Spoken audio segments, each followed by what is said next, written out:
મિત્રો, દીકરી દીકરી છે. દીકરી વાયલપનો વીરડો છે. દીકરી બાપનો મીઠપનો મેવલો છે. સાહેબ, દીકરી દીકરી છે. આ દુનિયાના બધાય પાત્રને લઈ લ્યો, આ દુનિયાના બધાય સંબંધને લઈ લ્યો, તો એની પાછળ ક્યાંક ને ક્યાંક સ્વાર્થ છુપાયેલો છે. પછી ભાઈ ભાઈનો પ્રેમ હોય તોય ભલે, મિત્ર મિત્રનો પ્રેમ હોય તોય ભલે, માં દીકરાનો પ્રેમ હોય તોય ભલે, કોઈ પણ પાત્ર લઈ લ્યો, એમાં ક્યાંક ને ક્યાંક સાહેબ સ્વાર્થ છુપાયેલો છે. પણ આ દુનિયામાં, આ જગતમાં એક જ પાત્ર એવું છે કે દુનિયાના કોઈ પણ ખૂણા ખાંચકે ક્યાંક સ્વાર્થ નથી છુપાયેલો, અને એ પ્રેમ છે પિતા અને પુત્રીનો, બાપ અને દીકરીનો પ્રેમ છે. સાહેબ, દીકરી પોતાના હાહરીએ ગઈ હોય અને પરણી અને પોતાના હાહરીએ જઈ અને પેલો આટો જ્યારે દીકરી આવે,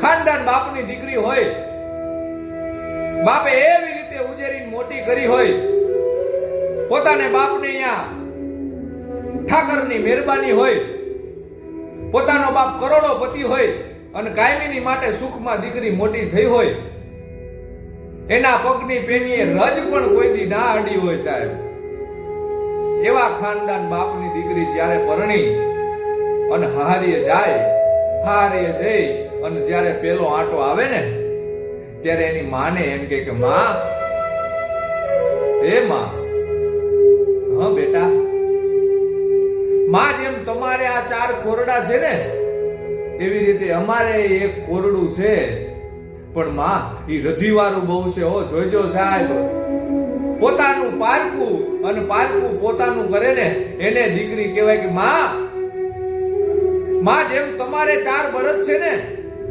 એમ અમારે એક બળદ છે, પણ માડી ઈ પાણિયારો બહુ છે. હો માડી, જેમ તમારે 5 ભેહું છે ને, એવી રીતે માં અમારે એક દુબળી ભેંસ છે, પણ માં એનું દૂધ બહુ મીઠું છે. તું માં ક્યારેક આવજે, હું તને પાઈશ.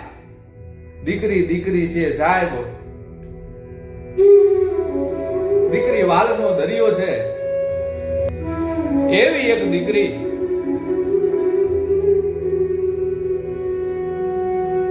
પોતાના બાપને ન્યા પરણી અને ગયેલી, અને દીકરી પાછી પોતાના બાપને ન્યા પેલો આંટો મારવા માટે આવી છે,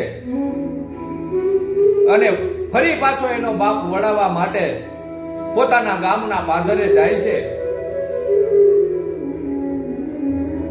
અને બસની રાહ જોતા જોતા જોતા અને હાંજ પડી ગયેલી. એમાં નેજવા કરી કરી કરી કરી અને બાપ અને દીકરી બસની રાહ જોવે છે. એમાં હાંજ પડી ગઈ અને મોડી મોડી બસ આવી.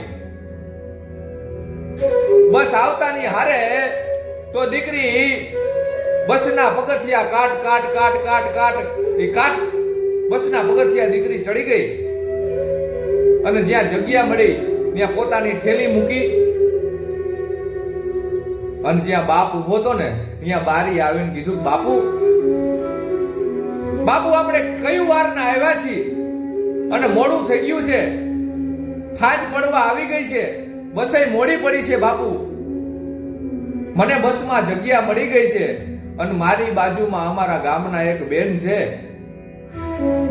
એ પાદરે અમારી બસ ભૂગી જાય ને, એટલે બાપુ હું વહી જઈશ, તમે ઘરે વયા જાઓ. બાપુ, ઘણું મોડું થઈ ગયું છે, અંધારું થઈ ગયું છે. અને બાપ કંડક્ટર પાસે જઈ અને બાપે કીધું કે કંડક્ટર સાહેબ, મારા પારેવાને મેં રેઢું નથી મૂક્યું, જિંદગીમાં મેં મારી દીકરીને એકલી નથી મૂકી. સાહેબ, પોતાનો પાઘડીનો આટો છોડી અને બાપ એ કંડક્ટરને પગે લાગીને કહે છે, સાહેબ, કંડક્ટર સાહેબ, મારા પારેવાને મેં કોઈ દી રેઢું નથી મૂક્યું, મારી દીકરીને મેં કોઈ દી રેઢી નથી જવા દીધી. કંડક્ટર સાહેબ આજ મારું પારેવું એકલું જાય છે ને, એને મહેરબાની કરી અને એનું ગામનું પાદર આવે ને ત્યારે આ બેન હારે ઉતારી દેજો. કઈ વાંધો નહીં બાપા. વળી પાછો બાપ બારી આવી અને ઉભો રહ્યો કે લે બેટા, હું તારા હરિયાની જેમ લાખોપતિ તો નથી, કરોડોપતિ તો નથી. પોતાનો પાઘડીનો આટો છોડી અને 2 રૂપિયા કાઢી અને દીકરીને કીધું કે લે બેટા, આ તારા બાપના, તારા ગરીબ બાપના 2 રૂપિયાને લઈ લે. હું જાજુ તો દીકરી તને નથી દઈ શકતો, પણ આ તારા ગરીબ બાપના 2 રૂપિયા લઈ લે.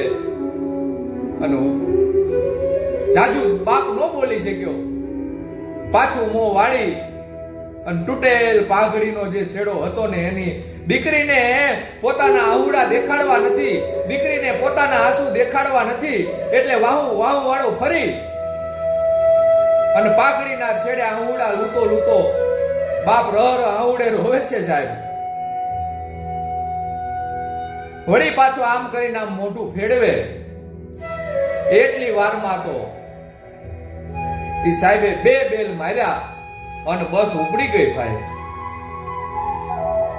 અને ઈ 2 બેલ મારતા બસ ઉપડી અને બસના ટાયર ધરતી માથે નહોતા ફર્યા સાહેબ, પણ ઈ પોતાના બાપના હૈયાની માલિકોર એક દીકરીને વડાવવા આવેલા ગરીબ બાપના છાતીની માથે સાહેબ ઈ જેમ પૈડા ફેડા હોય ને એવું ધરતીને લાગ્યું. ભલા માણા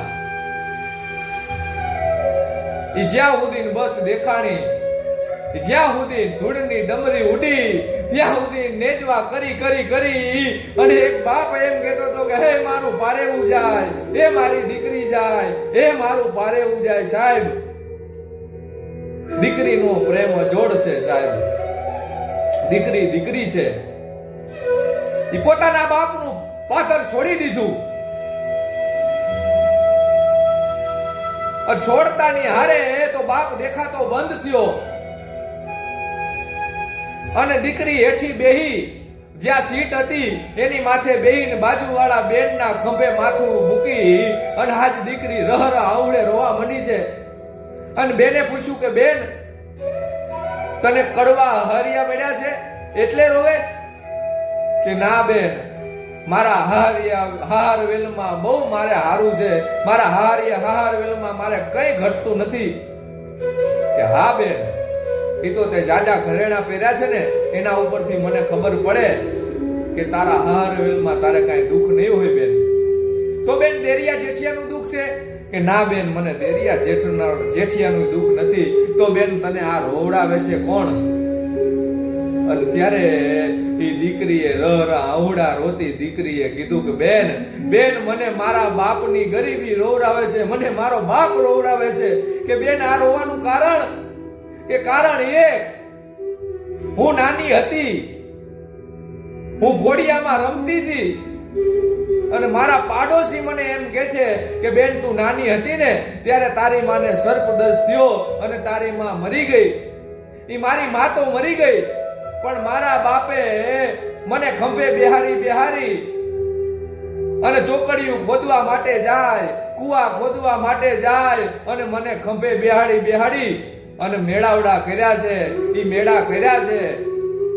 અને મારો બાપ જ્યારે ચોકડી ખોદીને વરતો હોય અને હું ખંભે બેઠી હોય અને લડથડિયું ખાઈ જાય ત્યારે હું મારા બાપને એમ કહેતી કે બાપુ હવે તો હું મોટી થઈ ગઈ છું, મને તમને મારો ભાર લાગતો હોય છે. ત્યારે મારા બાપની આંખમાંથી આંવડા વહી જતા ને એમ કહેતો કે બેટા, ભેંસના શીંગડા થોડાક ભેંસને ભારે પડે ભલામણા, તું તો મારું લોહી છો બેટા, મને થોડીક તું ભારે પડે, મારું લોહી થોડુંક ભારે પડે. ઈ મારા બાપના ઈ ગરીબી ને મારા બાપનું દુઃખ મને રોવડાવે છે બેન, મારું બાપનું દુઃખ રોવડાવે છે સાહેબ. આ દીકરી અને બાપનો પ્રેમ છે. પોતાની દીકરીના લગ્ન નજીક આવી ગયા છે એટલે કરિયાવર લેવા માટે થઈ અને એ બાપ શેરની અંદર પોતાની દીકરીનો કરિયાવર ઓરવા માટે જાય છે. પણ દીકરી આવી બાપની પાસે આવી અને આંખની માલિકો આંસુ આવી અને અટકી ગયું છે અને દીકરી પોતાના બાપની પાસે આવી અને બે હાથ જોડીને વિનંતી કરે છે કે બાપુ બાપુ તમે મારા કરિયાવરની અંદર ભલે ગમે એ વસ્તુ લ્યો મને એનામાં કઈ વાંધો નથી પણ બાપુ એક વાત મારી સાંભળી લ્યો કરિયાવરમાં મારા માટે એક પણ ઠામડું ન જોઈ એક પણ ઠામડું મારા માટે ન લાવતા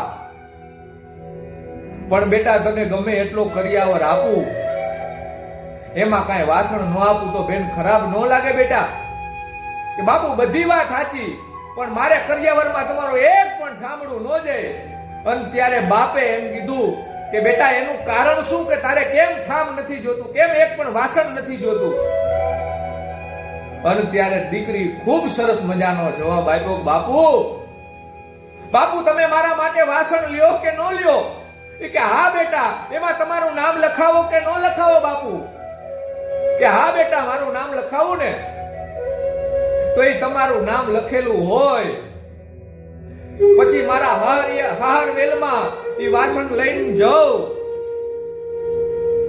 અને મારા દેરિયા જેઠિયા આવી